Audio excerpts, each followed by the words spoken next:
जो ये नून लीग कहती है ना कि हमारे दौर में 5 रुपए की रोटी थी, वो इसलिए 5 रुपए की रोटी थी कि 4 साल का गोदामों में गल्ला पड़ा था। ये पाकिस्तान पीपल्स पार्टी 2013 में छोड़ के गई थी।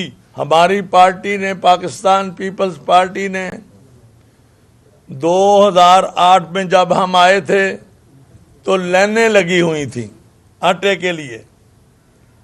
तो हमारे कायद आसिफ अली जरदारी साहब ने उसमें फैसला किया, जब हुकूमत बनी, अभी ये प्रेसिडेंट नहीं बने थे, उन्होंने ये फैसला किया कि जो ये कीमत है गंदम की, ये उनके खर्च अखराजात को पूरा नहीं करती, और उन्होंने गंदम का रेट 950 रुपये किया।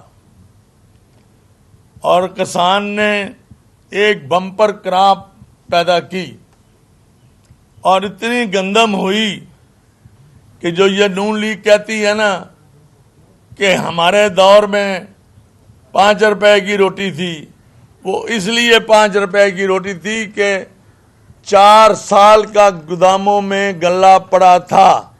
ये पाकिस्तान पीपल्स पार्टी 2013 में छोड़ के गई थी। ये इन्होंने तो कभी सीखा ही नहीं कि जिम्मेदार को मजबूत किया जाए। ये जिम्मेदार को, उनका ये हमेशा जब भी आते हैं तो जिम्मेदार बेचारा परेशान होता है। और जिम्मेदार ऐसा बदकिस्मत है, वो हमेशा वोट नून लीग को डालता है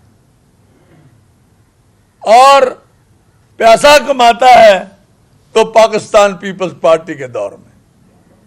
आज अगर गंदम का ये रेट है तो ये सिर्फ पीपल्स पार्टी की वजह से।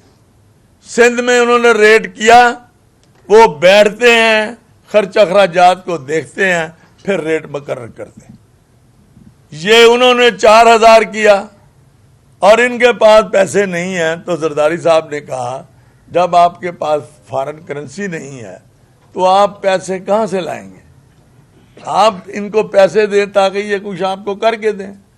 ऐसे ही जरदारी साहब ने गन्ने का रेट किया 400 रुपया। ये चीज़ें सारी हम सोचते हैं गरीब आवाम के लिए। हम सोचते हैं कि इस मुल्क को हमने इन क्राइसिस से कैसे निकालना है, ये हमारी सोच है।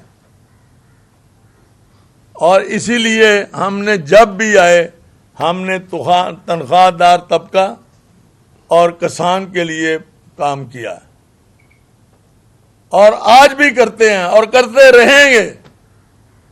लेकिन मैं ये बताना चाहता हूं कि इन्होंने कभी हमें वोट नहीं दिया। तनख्वाहें 5-5 हजार के नोट गिनते हैं लेकिन हमें वोट नहीं देते। जब मुसीबत में आते हैं फिर इनकी तवज्जो हमारी तरफ होती है, हमारे लिए कुछ करें, हमारे लिए कुछ करें। जिनको वोट देते हैं वो इनको साथ ये सलूक करते जो आज हुआ है। बदकिस्मती ये है, ये केयर टेकर हुकूमत बनाई गई। इस केयर टेकर हुकूमत ने वो काम किए जो केयर टेकर हुकूमत का किसी तरह से भी वो उनका हक नहीं था कि वो ऐसी तब्दीलियां करती। वो आइन से आगे निकल गए और उन्होंने हमारे साथ जुल्म किया कि जबकि पाकिस्तान में अनाज की कोई किल्लत नहीं थी, तीनों सूबों में कोई किल्लत नहीं थी, पंजाब में कोई किल्लत नहीं थी। इन्होंने ये किया, जो ये केयर टेकर वजीर थे और वजीर आजम, इसने लोगों को गंदम इंपोर्ट करने की इजाजत दी। जबकि हमारी गंदम आ रही थी, बजाई हो चुकी थी, उस वक्त ये जहाज लगवाए गए और वो इंतहाई नकारा किस्म की गंदम है, वो हमारे डंगर भी नहीं खाते, जो वो गंदम बाहर से मंगवाई गई। ये केयर टेकरों ने किया सब कुछ। हमारी 3 लाख टन खाद आई थी यूरिया, उसको 2 महीने रखा और हम 5800 रुपए में जो 4000 की खाद थी, हम 5800 में उस खाद को ब्लैक में लेके हमने वो गंदम में डाली। और ये दिहाड़ी, मैं कहूंगा दिहाड़ी, ये वजीर इंडस्ट्री और वजीर आजम का हक दोनों पे है। क्योंकि जब गंदम आई, और आपका एक बहुत बड़ा जो है अपना एक सेटअप है जिसको एनएफसी कहते हैं, ये गंदम, ये जो यूरिया थी एनएफसी ने तकसीम करनी थी और वो एनएफसी को नहीं दी गई।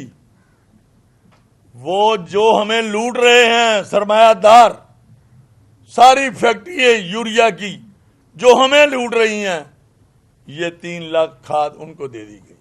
मैं सदर पाकिस्तान को कहूंगा और वजीर आजम पाकिस्तान को कहूंगा, ये जो डकैती हुई है पंजाब के गरीब किसान के साथ, इसकी इंक्वायरी होनी चाहिए और जिन लोगों ने ये हरकतें की हैं, सब कुछ अयां है, उनके खिलाफ कार्रवाई होनी चाहिए।